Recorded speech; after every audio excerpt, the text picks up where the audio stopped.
Ericsson, your company, must be one of the oldest here, founded in 1876, more than 100,000 employees around the world, and yet you were one of the first people to come to LEAP last year and to see the point of it.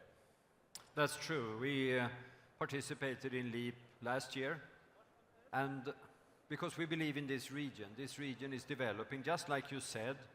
When you come here every year, you see the difference, the progression, the ambition, the willingness to invest, and that made us say that we need to be part, and that's why we came.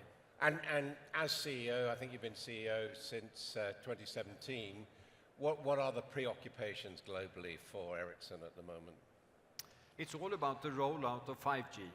5G, it's a key digital infrastructure that's going to be enabling the future digitalization of society. So we are really driving that rollout as fast as possible.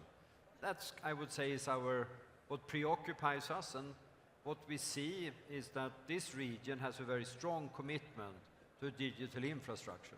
And what do you mean when you talk about the digitalization of society?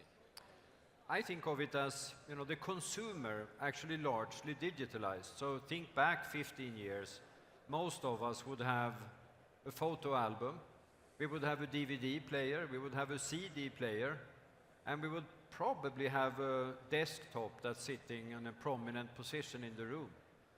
Today, the consumer has largely gone digital. We store the pictures in the cloud. We may not even have a digital camera, we use the cell phone. We stream movies, music, etc.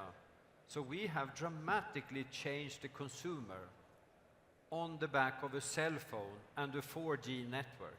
So without the 4G network, the consumer wouldn't digitalize.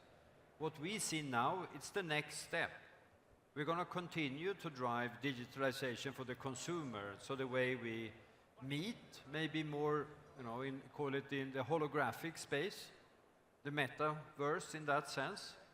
But we're also going to use that for travel. But the next step here is that we digitalize countries. So we start to connect everything, and when everything is connected, we can optimize supply chains, we can minimize number of accidents in the roads, etc. So that's a gigantic leap ahead of us. And your interaction as a citizen with government organizations would be entirely through what you hold in your pocket on your iPhone, effectively. That's the way I think. We're going to file our tax return that way. We're going to, if we need government services, that's what we're going to use. It's much more efficient than if everyone's on paper.